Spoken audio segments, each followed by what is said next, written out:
Le Maroc est qualifié pour ces quarts de finale de la CHAN. Voilà, l'essentiel a été fait. Salam alaikum à tous. On se retrouve pour le débrief du match entre le Congo et le Maroc. Victoire du Maroc 3 buts à 1. Voilà, un doublé pour Lamlaoui, 8e et 80e minute de jeu. Halimet qui a marqué à la 70e minute de jeu.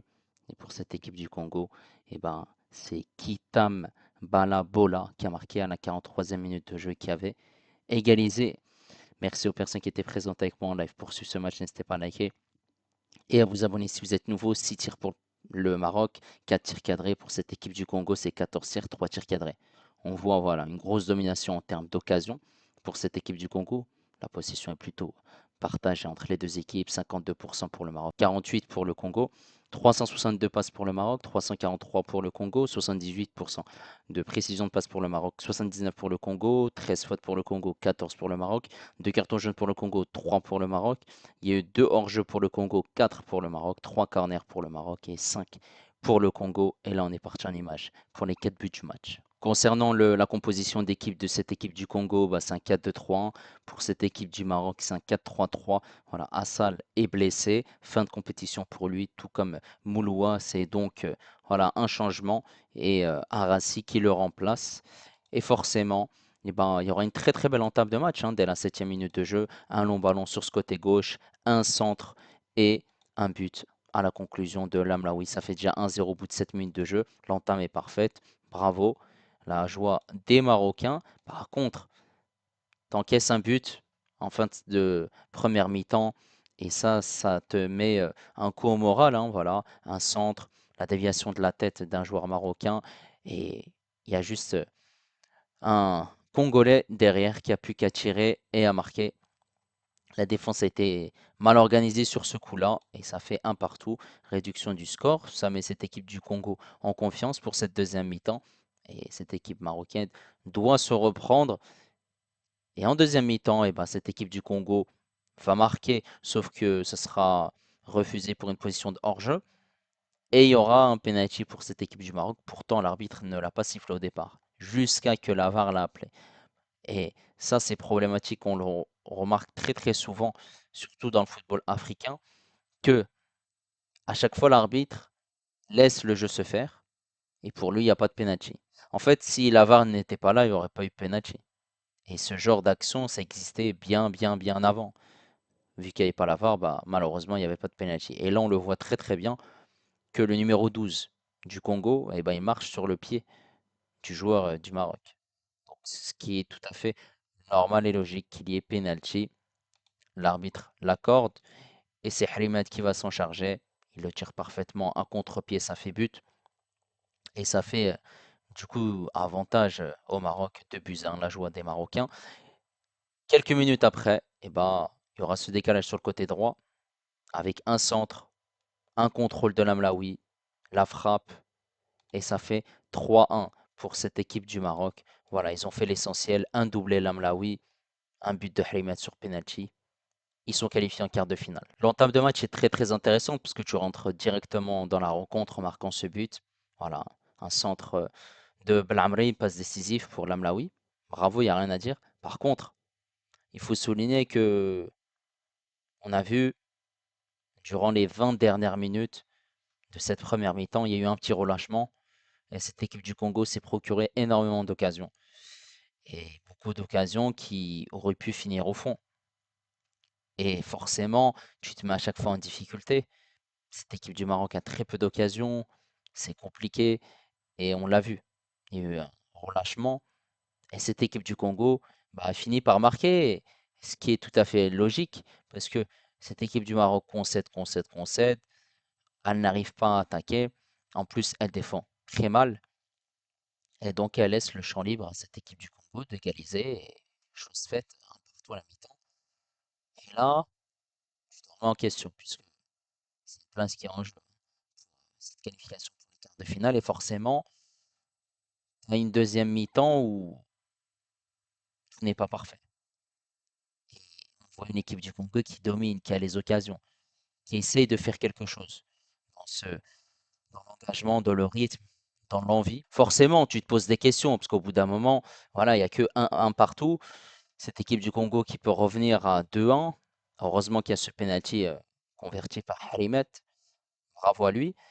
Donc ce but met en confiance cette équipe du Maroc. Et après, il y a ce centre et ce but de Lamlaoui. Il aurait pu même avoir un quatrième but, sauf qu'il a été refusé pour une position de hors-jeu.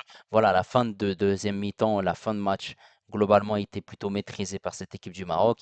Cette équipe du Congo qui s'est écroulée forcément avec ce penalty. Et donc, voilà. Ils ont eu chaud quand même, hein, cette équipe du Maroc, parce que tout n'a pas été parfait dans le match. Et on le remarque à chaque fois, il y a un problème au niveau de la finition. Tu as tiré seulement 6 fois au but. Certes, parmi les 6, tu as 4 tirs cadrés, donc tu te dis que c'est bien, dont 3 buts, mais eux, ils ont tiré 14 fois, 3 tirs cadrés. Certes, c'est le Congo. Et donc, tout n'a pas été parfait. Et l'adversaire aussi n'était pas au rendez-vous pour déstabiliser cette équipe du Maroc. Donc, il faudra faire attention parce que quand tu as un adversaire en face qui a beaucoup d'occasions et surtout qui les met au fond, c'est pas la même chose. Ça change la donne et ça change même le match.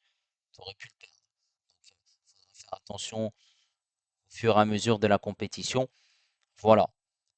Maintenant, on va revenir sur la prestation des joueurs marocains. Le Har qui a encaissé un but, qui a fait quand même pas mal d'arrêts, qui a été beaucoup sollicité durant cette première mi-temps. Donc, faut le féliciter parce qu'il a fait clairement le job. À droite, on avait Boulasout qui a été intéressant. Voilà. Il a apporté offensivement, défensivement, c'était pas trop ça. Il n'a pas été au rendez-vous. On va dire que ça a été plutôt quand même mitigé par rapport au précédent match. Cette défense centrale, Louani Arassi qui a tenu la baraque, même si voilà, il y a eu cette confusion sur le but du Congo, où c'est un but bête, mais sinon ils ont fait le taf. Clairement, ils ont été au rendez-vous, il n'y a rien à dire sur ça. À gauche, Blamri, qui a été meilleur que le précédent match, forcément, il a apporté cette passe décisive, il a beaucoup accéléré, combiné, et Brahimi, je le trouve plus intéressant lorsqu'il est passeur que buteur. Lorsqu'il se retrouve dans cette surface de réparation et qu'il est face au but pour tirer, ça sert strictement à rien. C'est mieux qu'il parte sur ce couloir à gauche, qu'il centre, qu'il déborde, qu'il met des passes en retrait, qu'il apporte quelque chose. Voilà.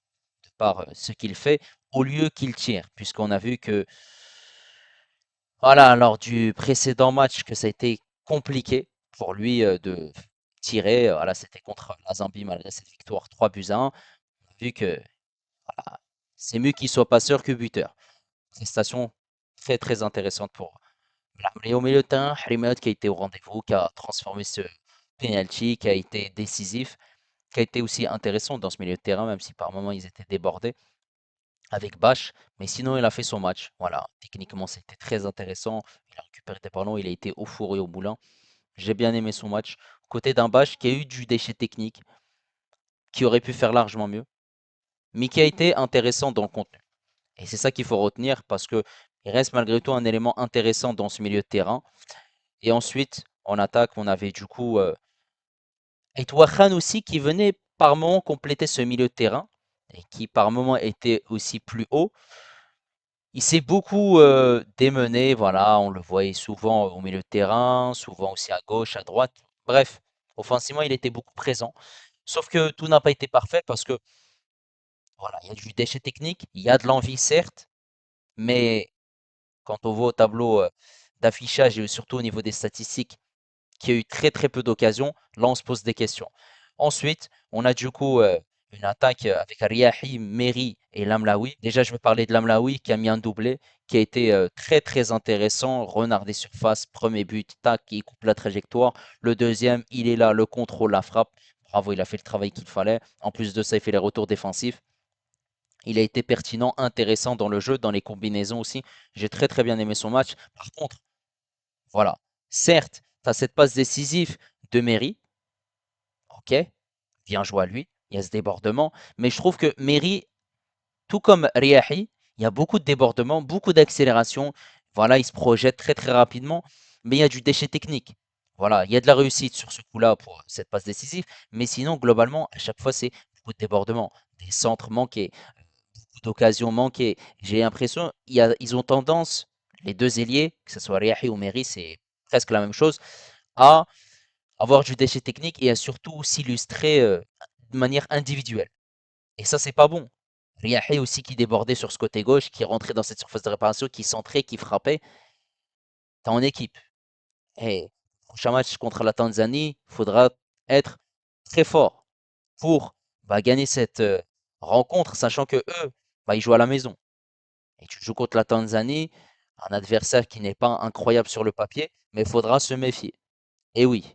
En tout cas, n'hésitez pas à me donner votre avis concernant la prestation du Maroc. Voilà, ils ont rempli leur mission, c'est-à-dire se qualifier en quart de finale. Maintenant, il ne faut pas s'arrêter là. Il faut continuer ce parcours qui est pour l'instant presque parfait, puisque tu as joué 4 matchs, 3 victoires, un match nul. Bravo à eux. En tout cas, n'hésitez pas à liker, n'hésitez pas également à vous abonner si vous êtes nouveau. Moi, je vous dis à la prochaine. Ciao les amis et dis-moi